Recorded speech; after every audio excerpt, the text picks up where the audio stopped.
मी सगळ्यात लहान होते त्यामुळे मी सगळ्यांनाच ताई दादा म्हणायचे. तसं मी प्रथमेशलाही ताई दादा म्हणायचे. आणि दादा ते अहो ही जर्नी कशी झाली? थोडं अपेक्षित होतं दोन्ही घरांमध्ये.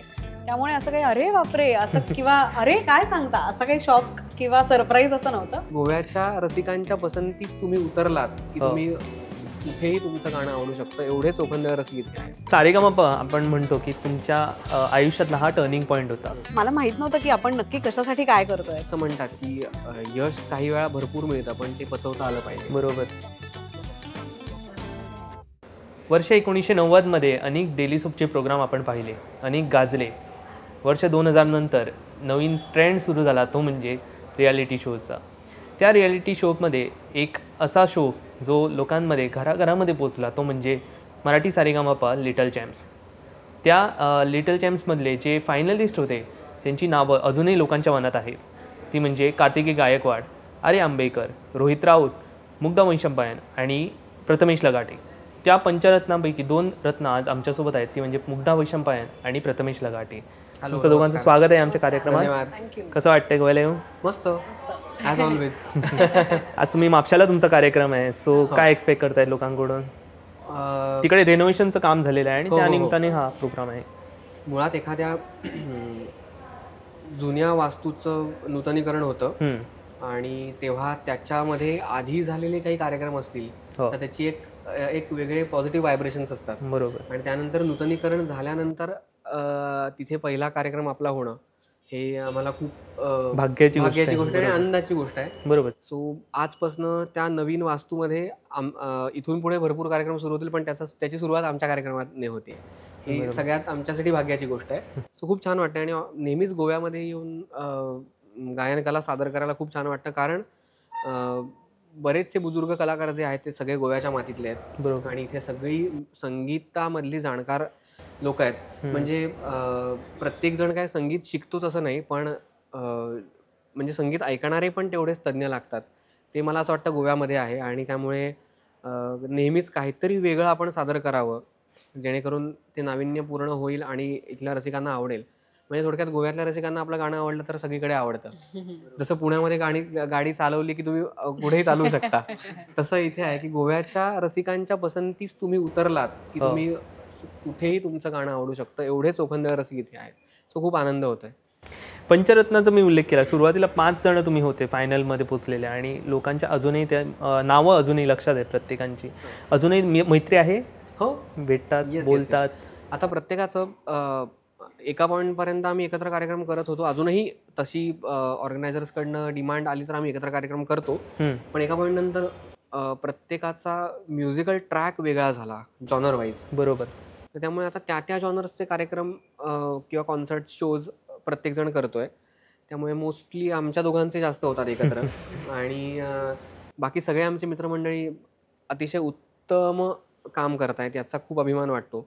म्हणजे रोहितने भरपूर पिक्चरसाठी सिरियलला पण गाणी टायटल सॉंग्स केले आहेत, मूवीसाठी हे केलंय म्हणजे म्युझिक केलंय. बरोबर.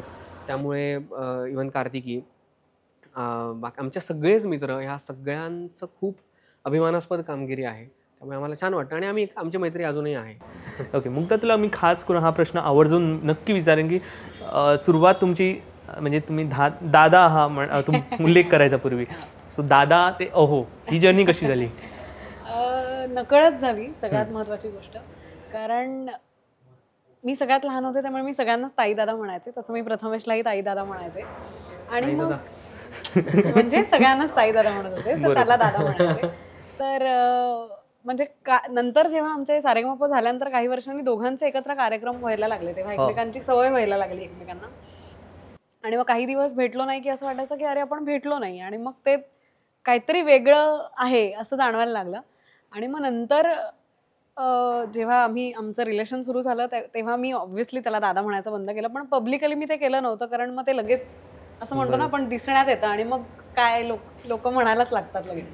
त्यामुळे तसं केलं नव्हतं. पण आम्हाला नंतर संधी मिळाली, आय थिंक आमचं सारेगमपचं जे आम्ही जज केलं शेड्यूल, तेव्हा आम्ही 5 जण जज होतो. आणि तेव्हा असं सगळ्यांनी मिळून ठरवलं की आता आपण एकाच स्पर्धेचे एकच रोल सगळेजण प्ले करतोय. त्यामुळे कोणी वयाने लहान कोणी मोठं असं न करता आपण सगळ्यांना नावाने हाक मारूया. तर त्यामुळे त्या संधीचा मला फायदा करता आला आणि मी त्याला दादा म्हणायचं बंद केलं. अच्छा. सो घरी सांगितलं तेव्हा कसं काय वातावरण होतं तुमच्या? घरी तसं अपेक्षित होतं, हो. कारण आमचे एकत्र कार्यक्रम, आमची दोघांची मैत्री, आम्ही दोघं जे एकमेकांशी ऑलमोस्ट बऱ्याच गोष्टी शेअर करायचो आधी, खूप आधीपासून. त्यामुळे आणि आमच्या दोघांच्या कुटुंबांचं एकमेकांशी बोलणं पण खूप छान होतं खूप आधीपासून. त्यामुळे थोडं अपेक्षित होतं दोन्ही घरांमध्ये. त्यामुळे असं काही अरे बापरे असं किंवा अरे काय सांगता असं काही शॉक किंवा सरप्राईज असं नव्हतं. हिंट होती अपेक्षित थोड्याने. होतं, फक्त ते वाट बघत होते की आम्ही आमच्या तोंडून कधी सांगतोय. प्रपोज कोणी केला?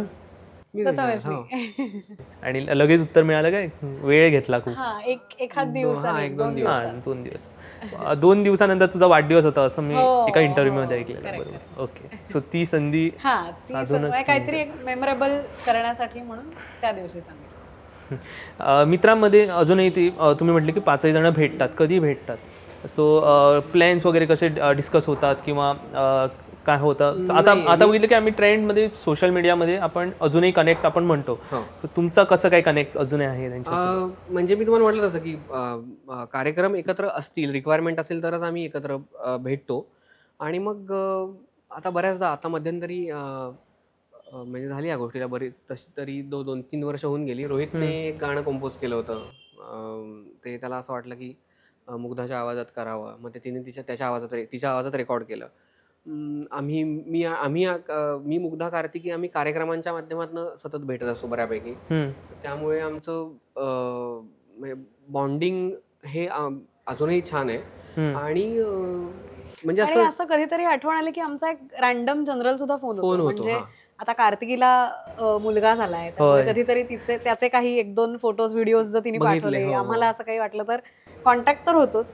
आणि त्यामुळे जरी आता तेवढं फ्रिक्वेंटली आम्ही भेटत नसलो तरी कनेक्टेड आहोत हे नक्कीच आहे. सारेगमपा आपण म्हणतो की तुमच्या आयुष्यातला हा टर्निंग पॉईंट होता.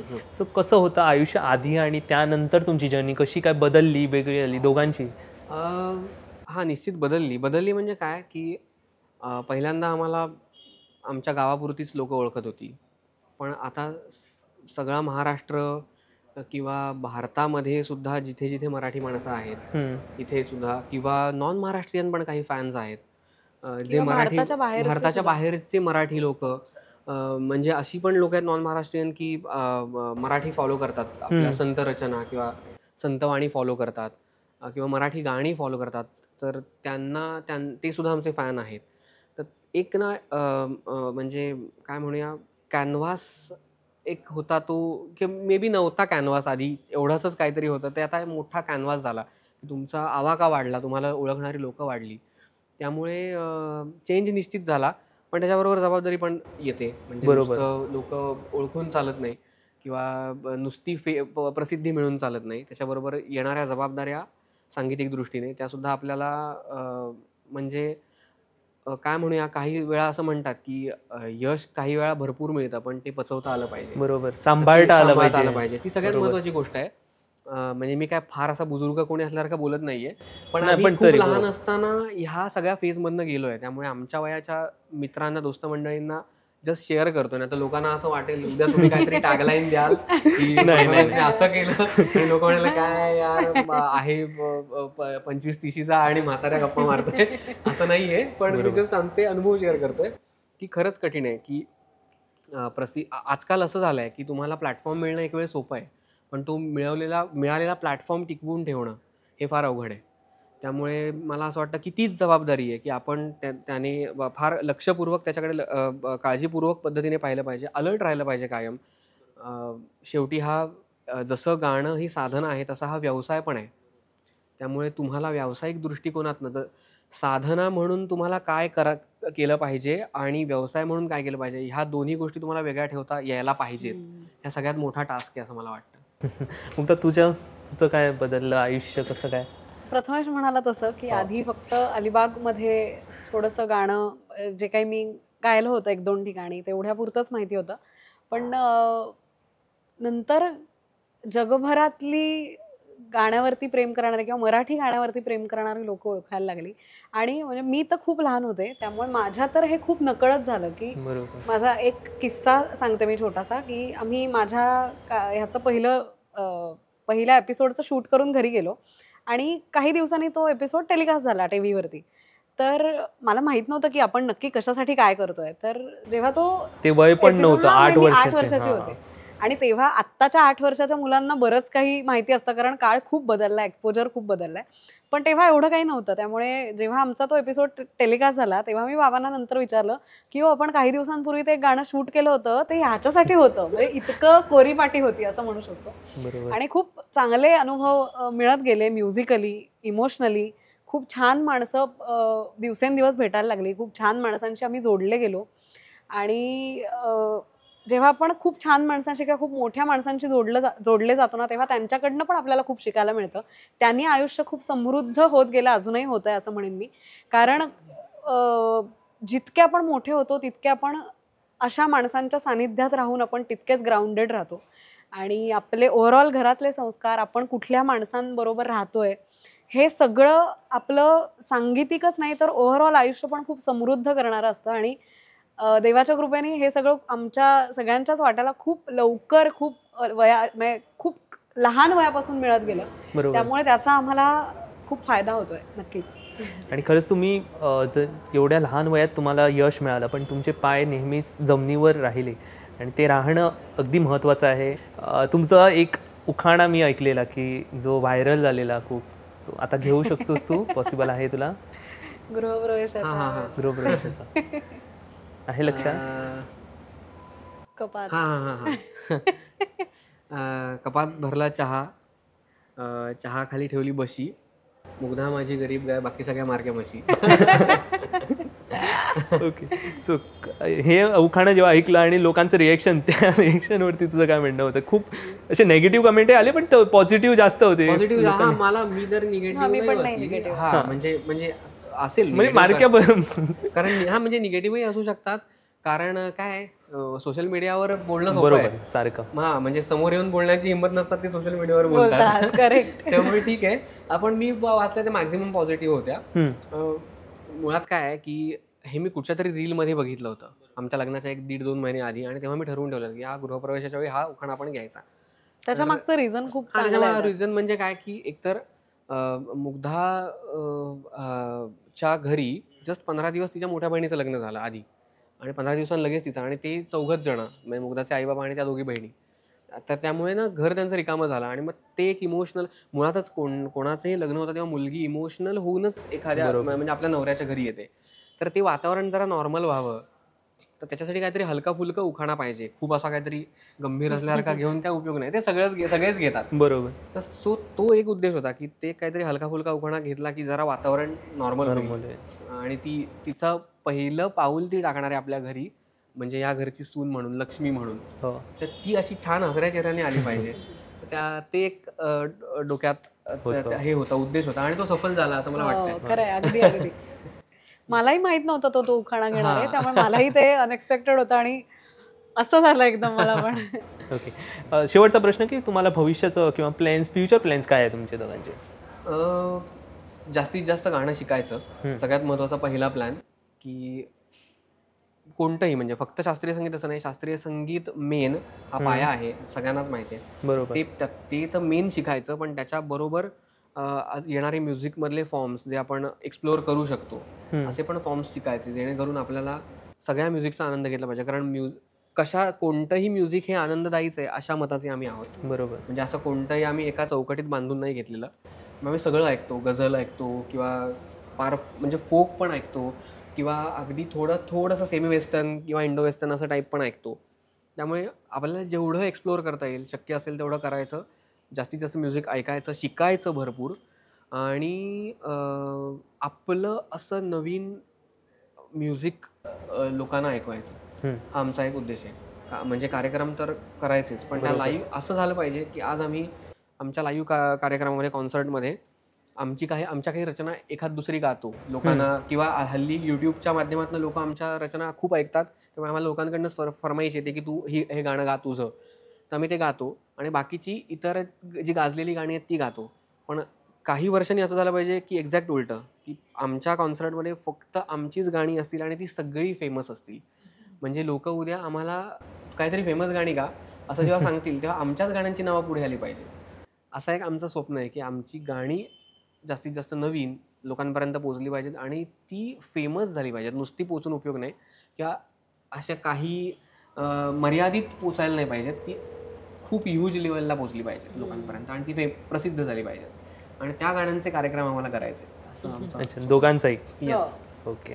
तुम्ही तुला वेळ दिला त्यासाठी तुमच्या खूप खूप तुम्हाला शुभेच्छा आणि तुमच्या पुढील तुमच्या वाटचालीसाठी ऑल द बेस्ट. आमच्या दोघांचे चॅनल्स आहेत, प्रथमेश लखाटे ऑफिशियल आणि मुग्धा हशमखान ऑफिशियल. नक्की सबस्क्राईब करा आणि त्याच्यावरचे व्हिडिओ कंटेंट्स बघा. आम्ही ना गाण्यांबरोबरच छान मंदिरांच्या सिरीज पण घेऊन येतो दरवर्षी. श्रावणामध्ये प्रथमेश दर सोमवारी शिवश्रावणी या टायटल अंडर आमचा आम्ही आता 5वा सीझन झाला. हो येस 5वा सीझन झाला. सगळी शंकराची देवळं अप्रतिम कोकणातली येस. अतिशय जुनी प्राचीन जी पुरातन माहिती मंदिरं नाहीये. आम्ही मंदिरं दाखवतो. मुग्धाच्या या चॅनलवर नमामी वरदायिनी आहे आणि ती नवरात्रीची सिरीज आहे आणि दुसरं गाभाऱ्याचे गाणे.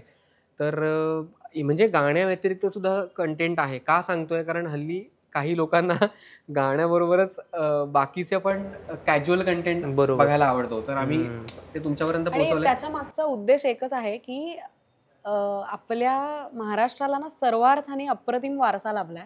बरोबर. देवळं असतील, गाणं असेल, लोकसंगीत असेल, काही वेगवेगळ्या कला असतील, तर त्या जास्तीत जास्त लोकांपर्यंत पोहोचणं.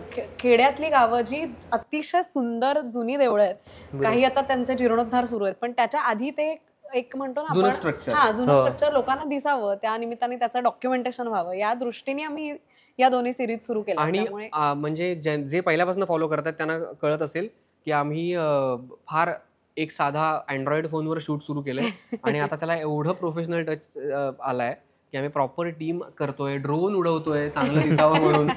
अट्रॅक्ट होऊन तुम्ही एपिसोड नवीन टेक्नॉलॉजी अट्रॅक्ट होऊन तुम्ही एपिसोड्स पाहावे, त्यासाठी आम्ही खूप मेहनत करतोय. तर नक्की बघा. नवीन नवीन गाणी पण येणारच आहेत, नवीन नवीन एपिसोड्स पण येणार आहेत.